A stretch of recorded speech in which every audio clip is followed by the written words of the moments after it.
আসসালামু আলাইকুম দর্শক বন্ধু, আমি সার্ভেয়ার আশিফুল হাসান। তো আজকে আমরা যে বিষয়টা নিয়ে ভিডিও করব সেটা হচ্ছে আল ফারাবি আমাদের মুসলিম সম্প্রদায়ের বা মুসলিম জাতির একজন প্রতিকৃতি।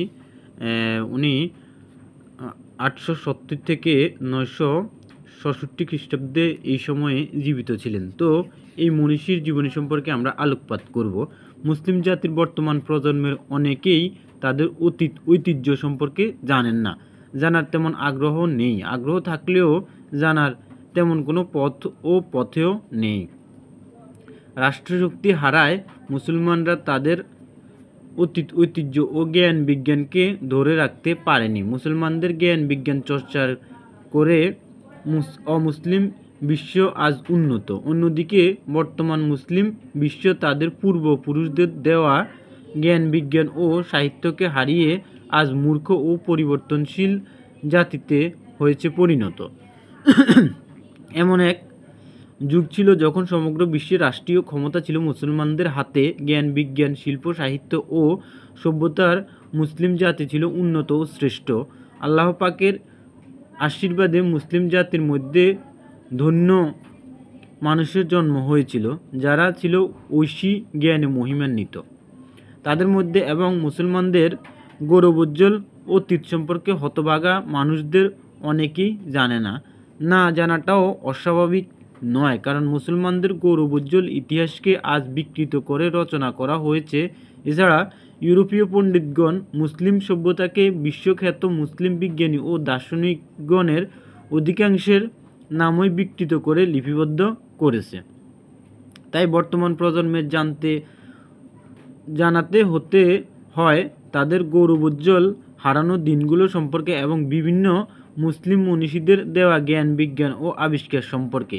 অগ্নিপুরুষ সৈয়দ ইসমাইল হোসেন সিরাজি বাঙালি মুসলমানদের চোখের সামনে তাদের গৌরবোজ্জ্বল অতীত ইতিহাস তুলে ধরায় দুর্বার আকাঙ্ক্ষা ব্যক্ত করেছিলেন। তিনি তার স্পেন বিজয় কাব্য গ্রন্থে যথার্থই লিখেছেন, গাবো সেই অতীত কথা গৌরব কাহিনী, না চাইতে মুসলমানের নিস্পন্দন ধমনী, গাবো সেই দুর্দম বীর্য দীপ্ত উন্মাদনা, কৃপা করি অগ্নিময়ী কর এ রসনা।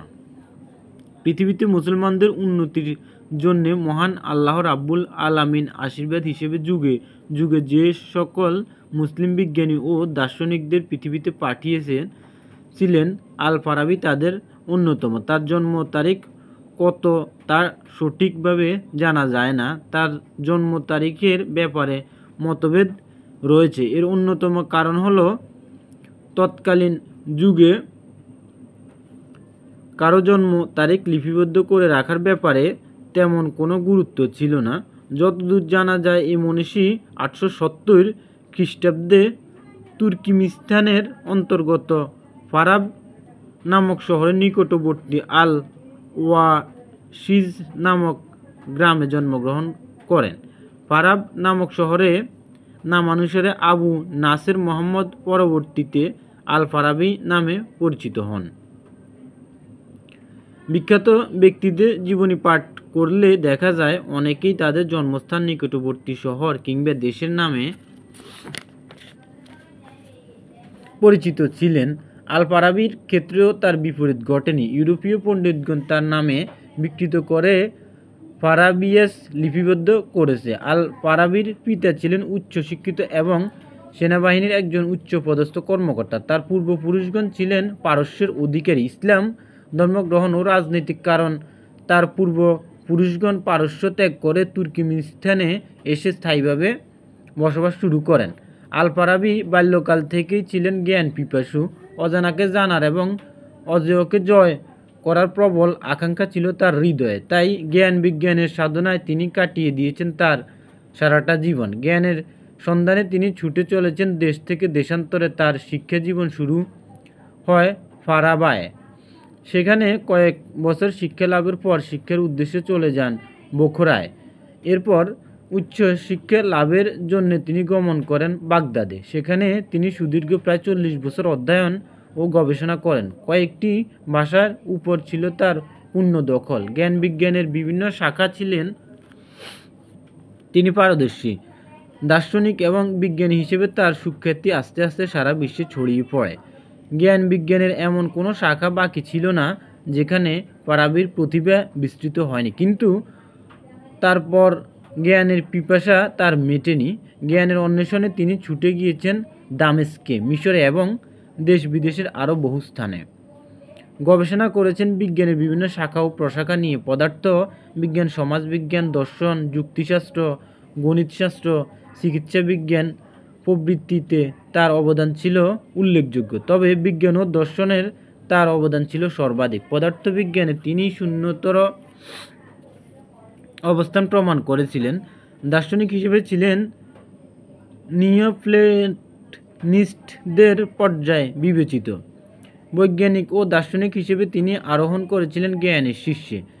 একবার রাজা সাইফ আদ দৌলার শাহী দরবারে মনীষী আল ফারাবি উপস্থিত হন। ইতিমধ্যে রাজা বিজ্ঞানী আল ফারাবির নাম শুনেছিলেন, কিন্তু ফারাবির সাক্ষাৎ পাননি। ফারাবিকে নিকটে পেয়ে রাজা খুব খুশি হন এবং ফারাবির সঙ্গে জ্ঞান বিজ্ঞান নিয়ে দীর্ঘ আলোচনা করেন। আলোচনায় ফারাবির জ্ঞান ও গুণাবলীতে রাজা মুগ্ধ হন এবং তাকে খুব সম্মান দেখান। বিজ্ঞানী আল ফারাবি রাজার সঙ্গী হিসেবে এখানে বেশ কিছুদিন অবস্থান করেন। বিজ্ঞানী আল ফারাবি সমাজবিজ্ঞান, রাষ্ট্রবিজ্ঞান, দর্শন, যুক্তিশাস্ত্র প্রভৃতি বিষয়ে বহু রচনা করেছেন, কিন্তু তার রচিত গ্রন্থের সংখ্যা শতাধিক বলে অনেকে উল্লেখ করেছেন। এ সকল অমূল্য গ্রন্থের অধিকাংশেরই সন্ধান পাওয়া যাচ্ছে না। তার রচিত আল আহলে আল মদিনা, আল ফাদিলা দর্শন ও রাষ্ট্রবিজ্ঞান সম্পর্কিত গ্রন্থটি সর্বাধিক উল্লেখযোগ্য। সমাজ বিজ্ঞান সম্পর্কে ও তার রচিত কয়েকটি গ্রন্থ তাকে বিখ্যাত করেছে। তিনি আজ পৃথিবীতে বেঁচে নেই, কিন্তু মুসলিম জাতির কল্যাণে তিনি জ্ঞান বিজ্ঞানের যে মৌলিক আবিষ্কার রেখে গেছেন তা চর্চা করলে মুসলমানরা আজও জ্ঞান বিজ্ঞানের উন্নতি লাভ করতে পারবে। তিনি কত সালে ইন্তেকাল করেন তা নিয়ে মতভেদ আছে। যতদূর জানা যায় তিনি 956 খ্রিস্টাব্দে ইন্তেকাল করেছিলেন। তো বন্ধুরা, আমরা আজকে জানতে পেরেছি আল ফারাবি সম্পর্কে, আমাদের মুসলিম ধর্মের একজন পথিকৃতী, একজন জ্ঞানী মনীষী, যাকে জানা আমাদের প্রয়োজন বোধ করছি, যেহেতু বর্তমানে মুসলিম সমাজের অবক্ষয় দেখা দিয়েছে এবং ইউরোপিয়ান জ্ঞানী গুণীজনেরা আমাদের আল ফারাবি বা আমাদের মনীষীগণকে নিয়ে কটূক্তি করে, সেহেতু এটা সত্যতা তুলে ধরা আমার বোধগম্য মনে করছি। তো সকলকে ধন্যবাদ দিলাই। আমার ইউটিউব চ্যানেলটা সাবস্ক্রাইব করে রাখবেন। আমি নতুন নতুন ভিডিও দেব, যাতে করে আপনারা নতুন নতুন বিষয় জানতে পারেন। আল্লাহ হাফেজ, সবাইকে ধন্যবাদ।